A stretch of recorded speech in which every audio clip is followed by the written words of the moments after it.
Hello guys. ஒரு வழியா ஒரு மாதம் ரெஸ்ட்டுக்கு அப்புறம் ஃபுட்பால் சீசன் ஸ்டார்ட் ஆயிடுச்சு. ஆக போகுதுன்னு சொல்ல முடியாது, ஏன்னா ஆயிடுச்சு ஆல்ரெடி.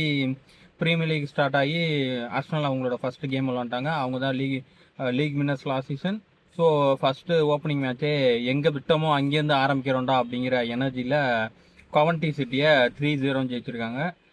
ப்ரீமியர் லீக்கோட லெஜண்ட், செல்சியோட கோட் கேட்டகரியில் இருக்க எங்கள் ஃப்ராங்க் லேம்பார்டோட கவன்டி சிட்டி ரீசெண்டாக இப்போ தான் இந்த சீசன் தான் ப்ரீமியர்ஷிப்லேருந்து ப்ரமோட் ஆகி ப்ரீமியர் லீக் வந்திருக்காங்க.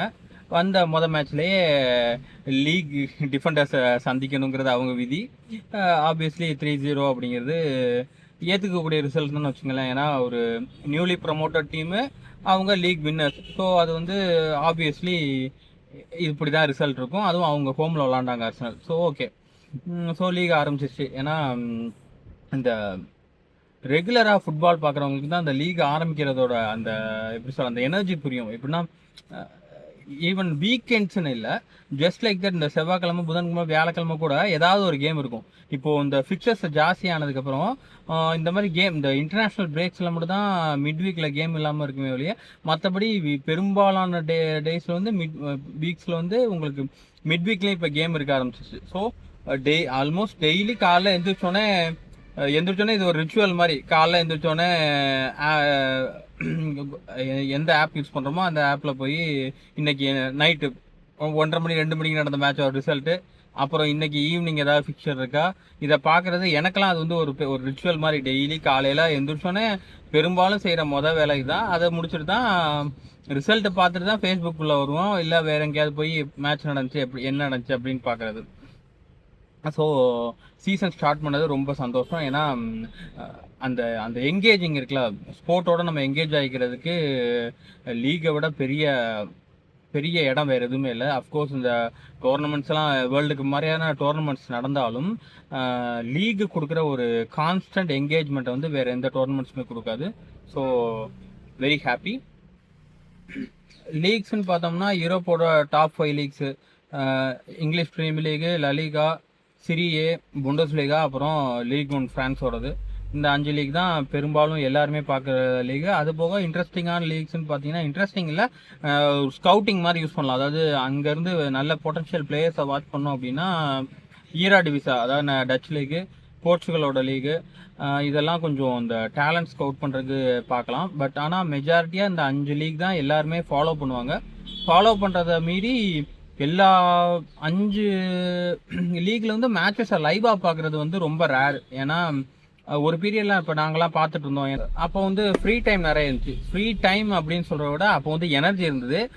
இப்போ அதுக்கான வாய்ப்புகள் ரொம்ப கம்மி. அதுவும் மிட் நைட் மேட்சஸ்லாம் கொடூரம்.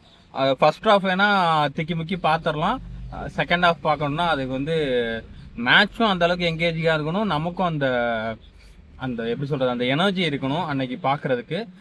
மேட்ச் அந்த எனர்ஜியை மேட்ச் பண்ணிச்சுன்னா பார்த்துட முடியும். பட் ஆனாலும் அது சிரமம் தான். அது வந்து லீகோட சீசனோட லேட்டஸ்ட் ஸ்டேஜஸில் வேணால் அந்த லெவலுக்கு போகலாம். சீசன் ஃபஸ்ட்டு ஆரம்பிக்கிறப்பயே லேட் நைட் மேட்ச்லாம் பார்க்குறது கொஞ்சம் சிரமம் தான். ஆனால் இப்போ இந்த வீடியோ பண்ண ஆரம்பிச்சதுக்கப்புறம், வீடியோஸ் மாதிரி யூடியூப்பில் பண்ண ஆரம்பிச்சதுக்கப்புறம் தொடர்ந்து எல்லா மேட்சஸையும் பார்க்கணும்னு நினைக்கிறேன். ஏன்னா மேட்சஸ் பார்க்காம மேட்ச்சில் என்ன நடந்துச்சுன்னு பேசுகிறது தப்பாக இருக்கும். எப்படி சொல்கிறது, இப்போது மேட்சை லைவாக பார்க்குறப்போ அவன் ஒரு பிளேயரோட பர்ஃபார்மன்ஸை ஆன் பிச்சில் அவங்க பண்ணுறத நம்ம பார்க்குறதுக்கும் ஒரு ஹைலைட்லேருந்து தெரிஞ்சுக்கிறக்கோ, இல்லை வேறு யாரோ ஒரு ஆள் மேட்சோட ரிவ்யூ சொன்னதை பார்க்குறதுக்கும் நிறைய டிஃப்ரென்ஸ் இருக்கும். எப்படி சொல்கிறது, அது எனக்கு கரெக்டாக காயின் பண்ண தெரியல. பட் ஆனால் நம்மளோட கண்ணால் நம்ம மேட்சை பார்க்காம அந்த மேட்சை ரிவ்யூ பண்ணோம் அப்படின்னா அது வந்து ஒரு மாதிரி ஆக்வர்டாக ஃபீல் ஆகும். ஸோ எனக்கு வந்து அதனால் இனிமே பழையபடி கொஞ்சம் மேட்சஸ் பார்க்கணுன்னு நினைக்கிறேன். நம்மளோட ஃபேவரட் டீம்ஸ் மேட்சஸ் மட்டும் தான் பார்க்க முடியும். அந்த அளவுக்கு தான் டைமும் இருக்கும், அந்த அளவுக்கு தான் எனர்ஜியும் இருக்கும். அதுதான் உண்மை. ஏன்னா எல்லா இப்போ ஃபேவரட் டீம்ஸ்னால் ப்ரீமியர் லீக்கில் செல்சி, லலிகாவில் ரியல் மேட்ரிட், அவ்வளோதான். 2 டீம் மட்டும்தான்.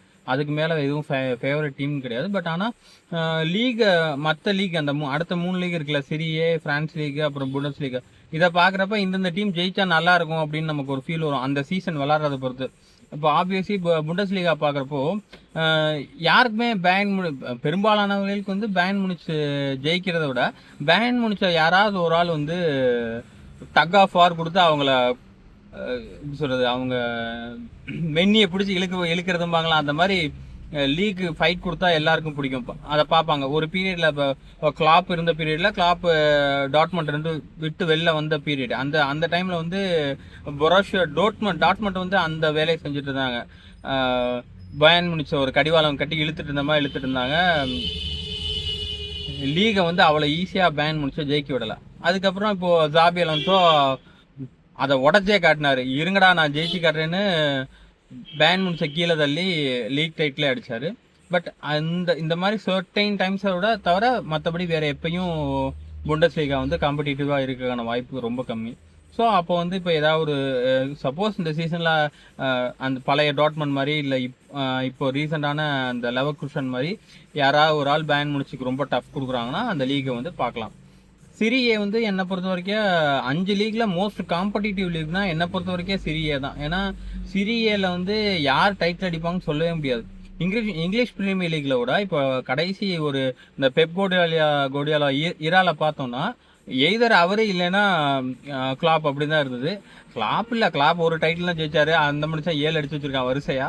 ஸோ கிட்டத்தட்ட அது ஒரு மோனோபாலி தான் அங்கேயும். லலிகா சொல்லவே வேணாம். லலிகாவில் 2 பேர் தான். ஒன்று பார்சலோனா, 2வது ரியல் மேட்ரிட். 2 பேரில் யாராவது ஒரு நாள் தான் டைட்டில் அடிக்க போகிறாங்க. அதை மீறி அத்லட்டிகோ மேட்ரிட் வந்து என்னைக்காவது ஒரு நாள் டைட்டில் அடித்தாங்கன்னா அது வந்து அபூர்வம், ஆச்சரியம், அட்மைரபிள், அவ்வளோதான். அதுக்கு மேலே சொல்கிற ஒன்றும் இல்லை. லீக் ஒன்று அது உள்ளதுலே ஒஸ்ட் லீகாக தான். பிஎஸ்ஜி வந்து பணத்தாலேயோ பவராலேயோ குவாலிட்டியாலேயோ எந்த வகையிலையுமே அவங்கள கம்பீட் பண்ணுறதுக்கு ஆள் இல்லை. பட் அப்படி இருந்துமே அவங்க லீக் தோற்றுருக்காங்க நடுவில் 2-3 டைமு. பட் இருந்தாலும் அவங்க இப்போ இருக்கிற கண்டிஷனில் அவங்களுக்கு வந்து லீகில் யாரும் கம்பீட் பண்ணுறதுக்கான சாய்ஸே கிடையாது. ஸோ 5 லீக்கில் ஈஸிலி த ஒஸ்ட் லீக் அப்படின்னா அது லீக் ஒன்று தான். சிரி ஏன் மோஸ்ட் கம்பெட்டிட்டிவாக இருக்கும் அப்படின்னு சொல்கிறேன்னா, சிரியை வந்து எப்பவுமே ஒரு டக் ஆஃப் வார் இருக்கும். யார் தான் அந்த சீசனோட டைட்டில் அடிப்பான் அப்படின்னு நீங்கள் உறுதியாக சொல்ல முடியாது. ஏன்னா இப்போது கடைசி 4 சீசன் 5 சீசனில் பார்த்தீங்கன்னா ஏசி மிலான் டைட்டில் அடிச்சிருக்காங்க, இன்டர் மிலான் டைட்டில் அடிச்சிருக்காங்க, நெப்போலி டைட்டில் அடிச்சிருக்காங்க. ஸோ அந்த சேஞ்ச் வந்துகிட்டே இருக்கும். ஒரு ஆள் மாற்றி ஒரு ஆள் வந்துகிட்டே இருப்பாங்க. யாருக்காவது எப்படி அவங்க வந்து வேறு மற்ற காம்படிஷன்ஸில் வந்து பெருசாக இன்ட்ரெஸ்ட் இல்லாதனால, இல்லை பெருசாக அவங்களால இப்போ யூசிஎல் மாதிரியான ஒரு காம்படிஷனில் அவங்களால பெருசாக பண்ண முடியாமல் இருக்கிறப்போ அவங்க வந்து அவங்களோட ஃபுல் எஃபோர்ட்டையும் அந்த லீக்குள்ளே போகிறதுனால அந்த லீக் வந்து ரொம்ப டஃப்பாக போயிட்டுருக்கும். பட் என்னதான் அது அவ்வளோ தூரம் காம்படிட்டிவாக இருந்தாலும் இட்டாலியன் நேஷ்னல் டீம் வந்து அதுக்கு டைரக்ட் ஆப்போசிட்டாக இருக்கிறது ஒரு மிகப்பெரிய வருத்தம். ஸோ இந்த சீசனாவது அது கொஞ்சம் மாறுதான்னு பார்க்கலாம். பட் இப்போதைக்கு இந்த டாப் 5 லீக்ஸில் எனக்கு தெரிஞ்சு ப்ரீமியர் லீக் வந்து அர்சனல் தான் ஆப்வியஸ் ஃபேவரட்ஸ். பட் எனக்கு தெரிஞ்சு செல்சி வந்து இந்த டைம் கொஞ்சம் டஃப் கொடுப்பாங்கன்னு நினைக்கிறேன். டைட்டிலுக்கு கொடுப்பாங்க அப்படிங்கிறத அவங்க கொடுத்தே ஆகணும் அப்படிங்கிற ஒரு கட்டாயம் இருக்குன்னு தான் சொல்லணும். ஏன்னா ஜாபி அலோன்சோ வந்திருக்காருங்கிறது மட்டும் இல்லாமல் அவங்க அதாவது சாம்பியன்ஸ் லீக்ல இல்லை, யூரோப்பா லீக்ல இல்லை, அதுக்கப்புறம் கான்ஃபரன்ஸ் லீக்லேயுமே இந்த சீசன் இல்லை. 2 சீசனுக்கு முன்னாடி கான்ஃபரன்ஸ் லீக் விளாண்டு ஜெயிச்சாங்க. இப்போ அதெல்லாம் இல்லை. ஸோ காம்படிஷன் அவங்களுக்கு இருக்கிறதுனா English premier league, league cup, அப்புறம் எஃப்ஏ கப்பு 3 காம்படிஷன் தான் விளாட போகிறாங்க மொத்த சீசன்லேயே. அதில் அந்த 2 கப் கேம்ஸ் டோர்னமெண்ட்ஸை விட்டோம்னா செல்சிக்கு வந்து சீசன் அதாவது லீக் மட்டும்தான் ஒரே ஒரு முக்கிய குறிக்கோளாக இருக்கணும். அப்படி இருக்கும் பட்சத்தில் அந்த அர்சனலை விரட்டி போய் செகண்டாவது ஃபினிஷ் பண்ணணும் அப்படிங்கிறது தான் அவங்களோட மினிமம் டார்கெட்டாக இருக்கணும் இந்த சீசன். ஸோ நான் வந்து இந்த ப்ரீமியர் லீக்கோட ப்ரெடிக்ஷன் அப்படின்னு கொடுக்கணும்னா நான் இவங்க 2 பேரும் தான் டாப்பில் இருப்பாங்கன்னு நினைக்கிறேன். சிட்டி ஆப்வியஸ்லி அந்த டாப் 4க்குள்ளே வர வாய்ப்பு இருக்குது. பட் ஆனால் எனக்கு என்சோ மொரஸ்கா மேலே அவ்வளோ பெரிய நம்பிக்கை இல்லை. அதனால் அவங்க டாப் 4 விட்டு வெளில ஃபினிஷ் பண்ணுறதுக்கே இந்த சீசன் வாய்ப்பு இருக்குது. யுனைடெடை பற்றி பெரிய ப்ரொடிக்ஷன்லாம் கொடுக்க வேண்டிய அவசியம் இல்லை. மைக்கேல் கேரிக்கு இதான் first full season as manager. அவர் என்ன பண்ணுறாருன்னு பார்க்கணும். அநேகமாக அவங்க டாப் 4 ஃபினிஷ் பண்ணாட்டியுமே ஓரளவு டீசெண்டாக பெர்ஃபார்ம் பண்ணாங்க. அதாவது 5-6 அந்த மாதிரி இருந்தாலுமே கேரிக்கை வந்து சப்போர்ட் பண்ணி அடுத்த சீசனும் அவர் கையில் டீமை கொடுக்கணுங்கிறதா என்னோட ஒப்பீனியனாக இருக்கும். ஏன் அப்படின்னா இது அவருக்கு வந்து first season as a full time மேனேஜராக. டீம் வந்து இன்னுமே எப்பயுமே அந்த டீம் செட்டில்டாக இல்லை. இப்போ கடைசியாக அந்த டீம் எப்போ செட்டில் ஆயிருந்துச்சுன்னு எனக்கு ஞாபகம் இல்லை. ஸோ அப்படி செட்டில் இல்லாமல் இருக்க ஒரு டீமை வந்து ஒரு ஃபுல் டைம் மேனேஜராக ஃபஸ்ட் டைம் ட்ரீட் பண்ணுறப்போ கொஞ்சம் சிரமங்கள் இருக்கும். அவர் அதை தாண்டி டாப் 4 ஃபினிஷ் பண்ணார்னா அது ரொம்ப பெரிய அச்சீவ்மெண்ட்டு. அப்படி இல்லை அந்த 5-6 அந்த ரேஞ்சில் முடிச்சாருனாலும் அது வந்து decent enough to continue next season அப்படி தான் சொல்லணும். அதை வந்து தப்புன்னு சொல்லி அவரை சாக் பண்ண முடியாது. என்னை பொறுத்த வரைக்கும் அவங்க என்ன பண்ணுறாங்கன்னு பார்ப்போம்.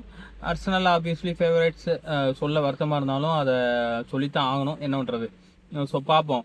அர்சனல் இந்த டைம் கீழே தள்ளி செல்சி டைட்டில் அடிக்கும்னு நம்புகிறேன். பார்ப்போம், சீசன் போக போக தான் அது தெரியும்.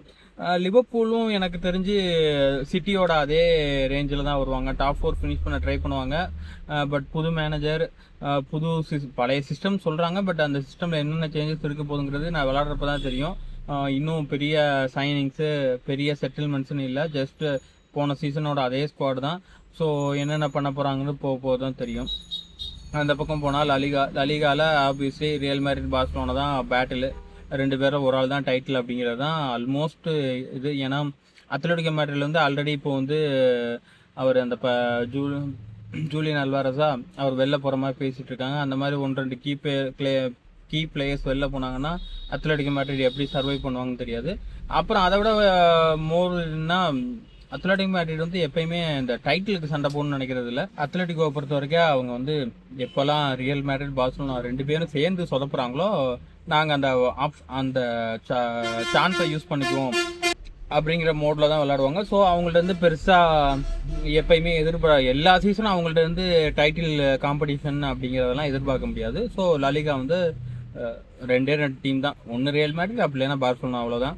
அவங்க 2 பேரோட 2 பேருமே இப்போ அவங்களோட ஃபார்மில் விளாண்டாங்கன்னா கடைசி வாரம் வரைக்கும் இழுத்துட்டு போகிறதுக்கான வாய்ப்புகள் ரொம்ப அதிகம்.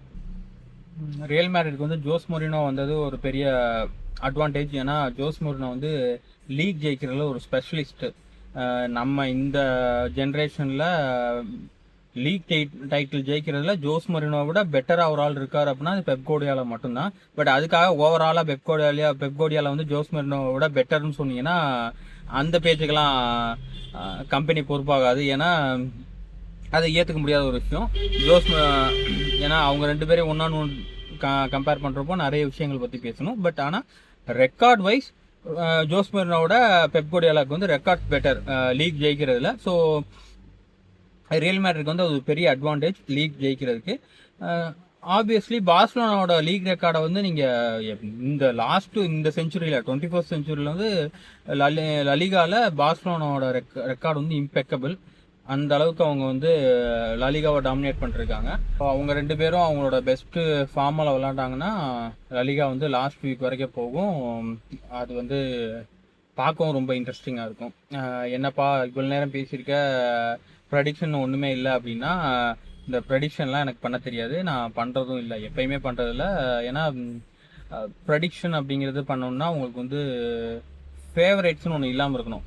எனக்கு செல்சியும் இந்த பக்கம் ரியல் மேட்ரிடும் ஃபேவரட் டீம்ஸ் அப்படின்னு இருக்கிறப்போ எப்படி எனக்கு அவங்கள விட்டுட்டு இன்னொரு டீம் பெட்டராக பெர்ஃபார்ம் பண்ணுவாங்கன்னு அதை எப்படி இமேஜின் பண்ண முடியும்னு தெரியல.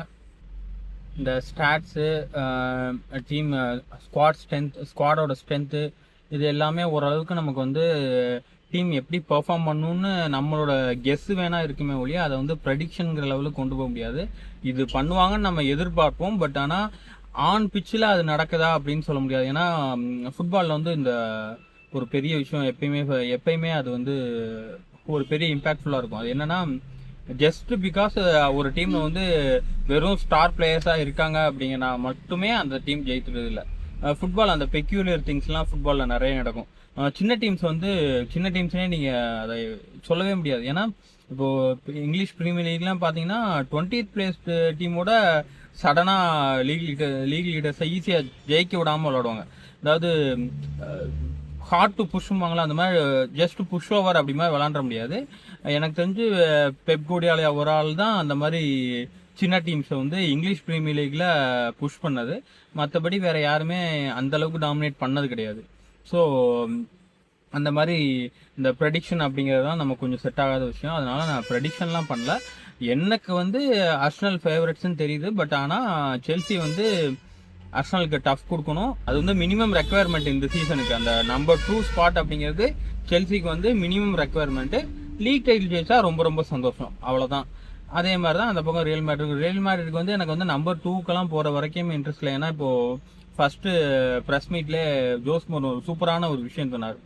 ஏன்னா ரோட்ரி ஏன் வரல அப்படின்னு கேட்டப்போ, அதாவது ரோட்ரி வந்து கடைசியாக யூட்டர்ன் பண்ணி பார்சலோனா போயிட்டாரு. ரோட்ரி வரல, அதனால நீங்கள் வந்து ஃபீல் பண்ணுறீங்களான்னு கேட்டப்போ, இல்லைப்பா நீங்கள் வந்து எல்லா கிளப் மாதிரி நினச்சி ரியல் மேட்ரிட்டை பேசாதீங்க. ரியல் மேட்ரிட்டுக்கு ஒரு கிளப்பை போய் ரியல் மேட்ரிட் வந்து ஒரு பிளேயர் அப்ரோச் பண்ணுறாங்கன்னா அவங்களுக்கு வந்து செகண்ட் டோரே இருக்கக்கூடாது, அவங்க வரணும். அப்படியான பிளேயர்ஸ் மட்டும் வந்தால் போதும் ரியல் மேட்ரிட்டுக்கு. இந்த மாதிரியான பிளேயர்ஸ் வரலைங்கிறக்காகலாம் நாங்கள் வருத்தப்பட மாட்டோம் அப்படின்னு சொன்னார். ஸோ அதுதான் ரியல் மேட்ரிடோட ஸ்டாண்டர்டு. ஸோ வந்து நம்பர் 2 எல்லாம் ரியல் மேட்ரிட்க்கு வந்து டார்கெட் கிடையாது. அடித்தா லீகு, அதுவும் ஜோஸ் மோரினோ இருக்கிறப்போ லீக் அப்படிங்கிறது மேண்டட்டரி வின்னாக இருக்கணும். நான் அதை தான் எதிர்பார்க்கவும் செய்கிறேன். ஏன்னா மேலே எம்பாப்பே, வினிஷியஸு, ஜூடு, வேல்வர்டே, இந்த பக்கம் ட்ரெண்ட் அலெக்சாண்டர் அர்னால்டு, அந்த மாதிரி ஒரு உலகத்தில் ரொம்ப சிறந்த பிளேயர்ஸை பொறுக்கி வச்சுட்டு ஆகச்சிறந்த மேனேஜரை ஒருத்தரை கூப்பிட்டு வந்து வச்சுட்டு நீங்கள் லீகில் தோத்தீங்கன்னா அதை விட அசிங்கம் வேறு எதுவும் இருக்க முடியாது. ஸோ ரியல் மேட்ரிட்டுக்கு வந்து லலிகாவை ஜெயிக்கிறது அப்படிங்கிறது இந்த சீசனோட மினிமம் ரெக்குவயர்மெண்ட். அதை மட்டும் தான் என்னால் சொல்ல முடியும். மற்றபடி அந்த லீக்ஸில் அதை நான் சொன்ன மாதிரி தான். சிரியே என்னால் அவ்வளோ சீக்கிரம் ப்ரெடிக்ட் பண்ண முடியுமான்னு தெரில. சீசன் ஒரு ஆரம்பித்து ஒரு 15 மேட்ச்க்கு அப்புறம் தான் அதை சொல்ல முடியும். புண்டஸ் லீகாவும் அது என்ன லீக் ஒன்றும் இட் டசன்ட் மேட்டர் அப்படிங்கிற மாதிரி தான். ஏன்னா அவங்க 2 பேரும் தான் ஜெயிக்க போகிறாங்க. அதை ஜஸ்ட் லைக் தட் அவங்க வந்து யூசிஎல்ல எந்த அளவுக்கு இம்பாக்ட் கொடுப்பாங்க அப்படிங்கிறத சீசன் ஆரம்பிச்சதுக்கு அப்புறம் தான் பார்க்கணும். பார்ப்போம். பை.